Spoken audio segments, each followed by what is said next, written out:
Opa! E beleza, pessoal? Como esse daqui é um dos temas carro-forte aqui do canal, né? Eu adoro trazer por causa que esse tema é bem único, né? Um tema onde o protagonista ele tem uma segunda chance, não de retornar como ele mais velho, já no auge, e sim como ele criança, tendo que reaprender ou tendo que reescrever os seus passos para que as pessoas do passado não percebam que ele veio do futuro. Tema onde só ele sabe do que vai acontecer e só ele sabe dos pesos da sua ocasião. E tem outra face, às vezes o protagonista ele não conhece a história e ele acaba sendo surpreendido. Eu separei vários manuais aqui um pouco diferentes para que vocês possam acompanhar e colocar eventualmente na lista de vocês. Vamos seguir evoluindo, até a próxima e vamos nessa. A regressão do terceiro príncipe do reino caído. A fofoca que corria pela boca do povo era sobre um mercenário que não lutava por dinheiro e nem fama. Tudo que ele queria era morrer, mas não era qualquer tipo de morte que ele queria, e sim uma morte totalmente dolorosa. Por essa convicção, o povo começou a chamar ele de lunático. Eu não sei como tudo isso começou, mas eu sei a que fim isso levou, e isso me trouxe uma grande solidão.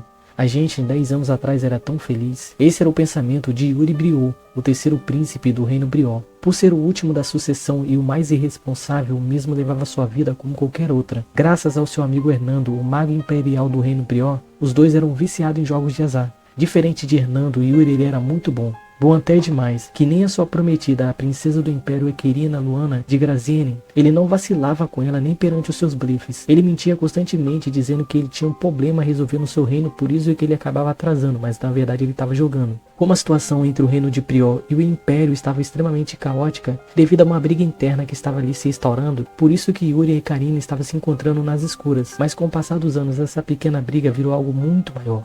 Maior ao ponto de nem Yuri saber que isso chegaria. Da noite para o dia, o diálogo já não se tornava mais viável. Como um rato saindo de bueiros, o Império ele acabou se exaurindo e acabou atacando a fortaleza dos Briots. Muitas pessoas acabaram morrendo. Como nosso protagonista foi o último sobrevivente, os soldados resolveram protegê-los para manter a linhagem Briot viva. Vendo o povo dele gritando e clamando de dor, Yuri ele precisou crescer muito mais rápido. Depois de alguns anos observando seu povo morrer, a realidade bateu como um soco no estômago. Para o Império estar totalmente no avulso, achando que ele manda, provavelmente Yuri Briot, o seu pai, Yuri pensou que provavelmente ele acabou caindo em combate. E no meio daquele crescimento de conhecimento, a verdade bateu. E Karina poderia ser uma informante. Elas estariam usando seus encontros para achar algumas brechas no reino. Sem tempo para formular mais pensamentos, Yuri ele percebeu que ele precisaria segurar as pontas sozinhos. Infelizmente, o pior aconteceu. Alguns nobres começaram a se unir ao Império para atrair o reino e o nome Briot. Laurente e os outros soldados utilizaram seus corpos para proteger Yuri, querendo que no fim ele casse alguns soldados e acabe vingando o reino Briot. Depois de muito tempo, Yuri ele entendeu a verdade, que ninguém mais viria, assim vivendo na sombra do que um dia se foi. Laurente ele havia sobrevivido, seu corpo estava irreconhecível e tudo para ele era vingança. Ele queria vingar da única pessoa que não buscou vingança por eles. Ao ver Yuri, ele resolveu matá-lo. Yuri ele entendia a razão da sua morte e ele não culpava aquela pessoa. E ele pensava que se o inferno existisse, ele aceitaria sua punição. Mas alguém resolveu querer ver essa história por outra perspectiva, fazendo Yuri retornar no tempo. No começo, ele achou que aquilo ali era um sonho muito terrível.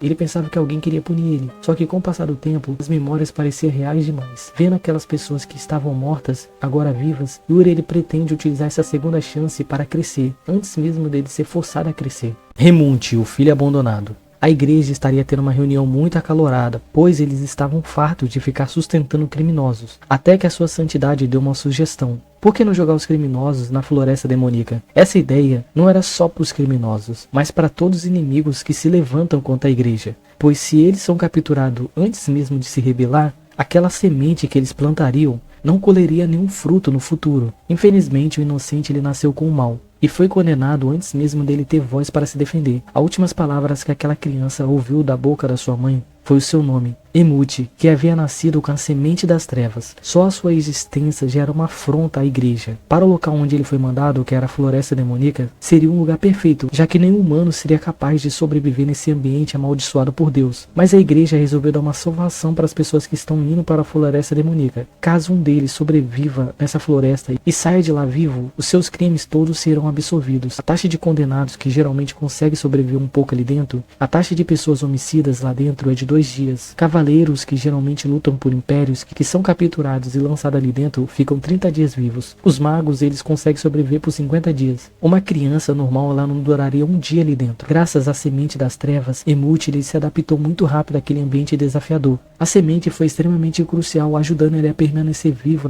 naquela fauna cruel. Por dias foi assim, até que seu corpo pequeno começou a cobrar os nutrientes que ele deveria estar absorvendo, já que ele era uma criança. Como ele não recebia esses nutrientes, ele pouco a pouco estava morrendo. Sorte ou azar, alguém acabou ouvindo seu choro e seus lamentos. 10 anos no futuro, Emut estava praticando seu treino de caça, ensinado por Elega, que queria ensiná-lo a se adaptar a essa floresta. E não só isso, ela queria passar os seus conhecimentos para ele, dizendo para ele que cada besta naquela floresta, eles não teriam corações, e sim núcleos. E se uma besta se alimentar desse núcleo, ela fica mais forte. Além da sua força física, ela vai ganhar uma vitalidade muito maior, podendo sobreviver por mais tempo na floresta. Em suas explicações, Alega avisou para Emut que ele é o segundo humano que ela havia conhecido nessa floresta. Há muito tempo atrás, um humano extremamente poderoso foi condenado à floresta. Como ela perdeu contato com ele, a mesma havia pensado que ele teria conseguido sair da floresta ou estaria morto, já que os humanos sobrevivem menos, e a floresta é um ambiente que não foi feito para os humanos. Quanto mais tempo eles passam lá dentro, mais fraco eles ficam. Nosso protagonista, ele era protegido pela semente demoníaca, por isso que ele não era afetado pelos efeitos da floresta. E depois de ouvir essa explicação, Emut, ele pediu para poder partir pela floresta para procurar esse humano, porque se ele estivesse vivo,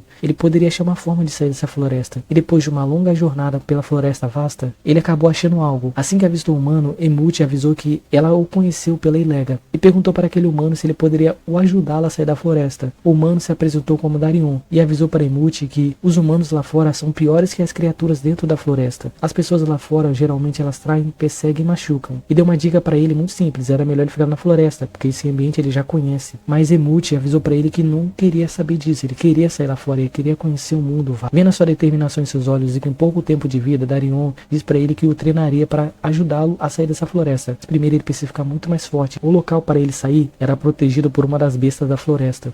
O lutador mais forte.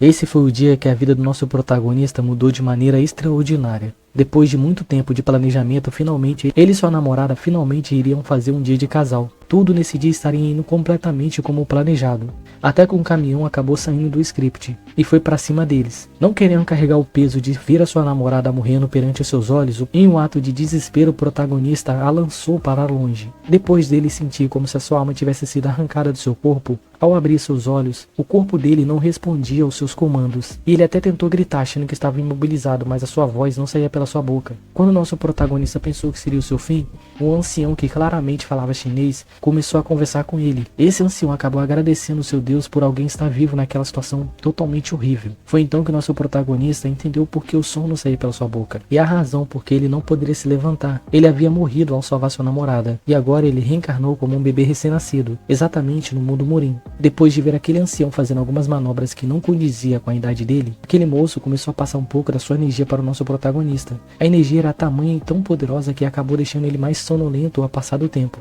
ou deixando completamente em um estado pesado de sono. O prota foi acordado quando aquele ancião chegou numa conversa com outras pessoas. Foi então que finalmente ele soube o nome do seu benfeitor. Essa pessoa se chamava Sai Bayek. Esse ancião acabou avisando para o nosso protagonista, mesmo sabendo que ele não poderia entender, que eles estavam no clã Jongnan. Esse clã já foi um dos 9 mais fortes. Como os artistas marciais sempre buscam evolução, eles não têm tempo para namorar e nem ter filhos. Então ele havia trazido nosso protagonista para se tornar discípulo de Sung Jin. Ele também não teve escolha e teve que aceitar o nosso protagonista como discípulo. Com os dias se passando, Jin acabou começando a chamar o nosso protagonista de Gun Cheonk, que com pouco tempo ele entendeu que já que não poderia gritar e nem poderia falar, a única coisa que ele teria que fazer naquela situação era observar. Ele já sabia que agora esse será o seu mundo. Depois de uma rotina bem constante, Seung entendeu que depois dele ser alimentado, Sung começava a se preparar para cultivar. Como ele ainda tinha consciência de um adulto, ele começou a replicar o que o seu mestre fazia. E com 2 anos aprendendo basicamente o básico, seu corpo já tinha força para quebrar pedras. E com 7 anos ele já tinha conhecimento de artes marciais.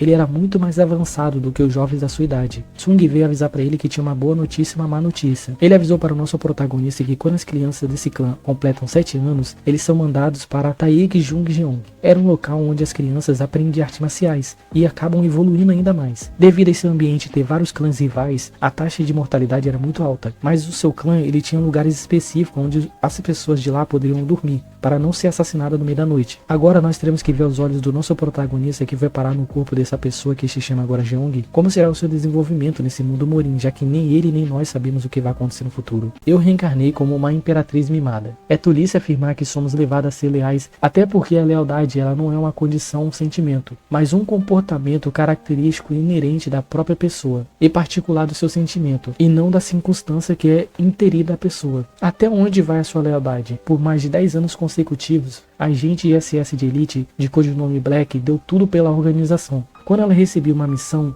não importava quem fosse o seu alvo, aquela pessoa precisaria morrer. Quando uma máquina que foi treinada para matar recebe consciência, ela é consumida pelos seus próprios atos, e ela precisa urgentemente ser eliminada. Como o Black acabou deixando o seu alvo vivo, para a organização uma insubordinação é punida com a morte. Para sua morte ser mais dolorosa, o seu subordinado foi encarregado de puxar o último fio da sua vida. Ela sabia que ele era exatamente ela no seu começo, um ser sem emoção que apenas ele é programado para seguir as regras. Para não punir mais, a mesma resolveu puxar seu próprio fio. Black ela viveu sua vida como uma máquina, e no seu final ela escolheu morrer como ser humano. As suas últimas palavras antes de perder a sua consciência foi pedir para que Deus para mandá-la para um lugar pacífico, sem violência, e que ela nunca mais utilizasse as suas mãos para ceifar a vida de ninguém. Deus ele queria realmente ver como é que seria essa história. Ao abrir seus olhos, Black ela percebeu que seu corpo agora era pequeno, e as pessoas que estariam perto dela a chamavam de princesa. Por ser uma pessoa muito boa e treinada para observar, ela entendeu um pouco da situação. Pelas vestes que essas pessoas vestiam, a mesma entendeu que ela havia reencarnado na dinastia Joseon. Como ela seria da realeza, talvez ela poderia finalmente viver uma vida de paz. Era o que ela pensava. Quando a serva acabou pegando ela do berço e pôs no seu colo, Black havia notado uma indiferença muito grande vindo dessa mulher. A serva acabou recolocando a mesma no berço, mas virada. Se ela não fosse uma adulta no corpo de uma criança, ela teria morrido ali sufocada. Como seu corpo ainda era pequeno e ela não queria permanecer nas mãos da assassina, depois de dar um tapa no olho daquela mulher para cegá-la, Black ela entendeu muito cedo que essa pessoa quer matar essa criança. Mas por quê? E antes das suas perguntas serem respondidas, o pai daquela menina acabou chegando. O rei pareceu olhar para ela com indiferença, mas não foi isso que chamou a atenção da nossa protagonista, e sim outra pessoa. Uma das esposas, com sorte, acabou chegando no quarto, e Black entendeu que essa mulher que mandou a serva matá-la. Mas infelizmente ainda não acabou. O rei acabou mandando essa sua consorte cuidar de Black. Antes a nossa protagonista acabou achando que o rei queria que matasse ela, mas não foi isso que ela viu.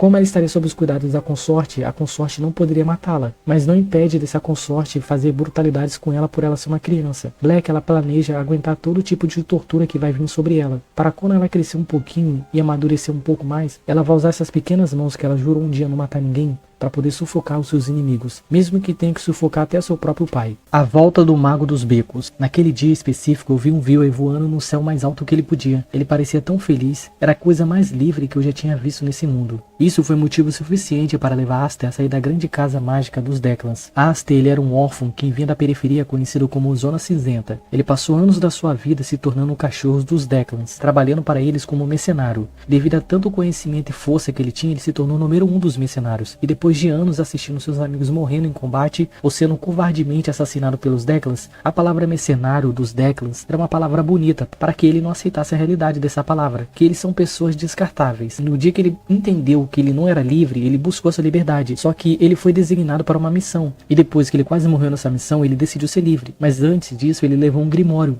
para ser o seu último spoiler de guerra. Só que a merda dos Declans colocaram a sua cabeça a prêmio. Aster, com todo o seu conhecimento de magia, ele sabia que não importava quem eles mandassem, ele teria uma forma de se virar contra essa pessoa, como sempre ele fez na sua vida. Infelizmente, aquele grimório era especial demais, ao ponto de Ferrin, que era o atual líder da casa dos Declans, sair do seu castelo para ir buscar aquilo pessoalmente. Ferrin ofereceu para limpar os crimes dele de traição, dizendo para ele que se ele entregasse o grimório, ele poderia passar o pano em cima daquilo, e o aceitaria de volta na casa dos Declans. Só que o nosso protagonista aceitou a segunda opção, lutar pela sua liberdade. Aster ele percebeu cedo demais que aquela pessoa tinha um nível monstruoso, e ele pôde entender que alguém que nasce no berço de ouro recebe totalmente o conhecimento e ele sempre vai estar um passo à frente de você. Ferrin percebeu que ele tinha talento e disse para ele que não iria matá-lo, e ele até iria recompensá-lo, dando para ele o nome de uma família aliada aos Declans. Aster percebeu nas entrelinhas daquele contrato que ele seria sempre um cão, não importava o tamanho da casa ou se a coleira brilhava, ainda seria um canil. Como um ato de protesto, ele acabou queimando o grimório. Como não tinha mais o grimório e para que ele sofresse até o fim, Ferrin resolveu queimá-lo vivo. Ele achou que a dor poderia dobrar o nosso protagonista, mas Aster disse para ele que ele nunca iria se dobrar. Infelizmente ele morreu, mas ele morreu livre. Sem nenhum tipo de informação, Aster acabou regressando no tempo. Ele percebeu que o Grimório realmente tinha algo de especial, porém foda-se, ele não queria saber mais nada sobre isso. Agora ele tinha a chance de corrigir os seus erros no futuro. Ao pensar muito no futuro, através do seu passado, ele se lembrou das palavras de um amigo que também era da favela. Esse amigo dizia para ele que ele tinha um sonho muito lindo, que era construir alguma biblioteca para as crianças da favela poderem ter conhecimento de leitura. Só que Aster foi além, ele queria construir um castelo, para que várias pessoas tivessem vários tipos de conhecimento, até colocaria livros com conhecimento dos Declans, que seria o maior ato de traição para eles. Ele realmente queria botar fogo no palheiro. Só que, infelizmente, os seus sonhos foi acordado com um chute na cara, e foi aí que ele percebeu que a pessoa que era considerada o mercenário número 1 estava apanhando de uma criança. Por sorte do destino, ele acabou usando uma estratégia para poder conseguir escapar daquela surra, mas ele prometeu que no momento que ele tivesse força, ele voltaria para se vingar. E no meio daquele chão, sozinho, pensando o que ele faria no futuro,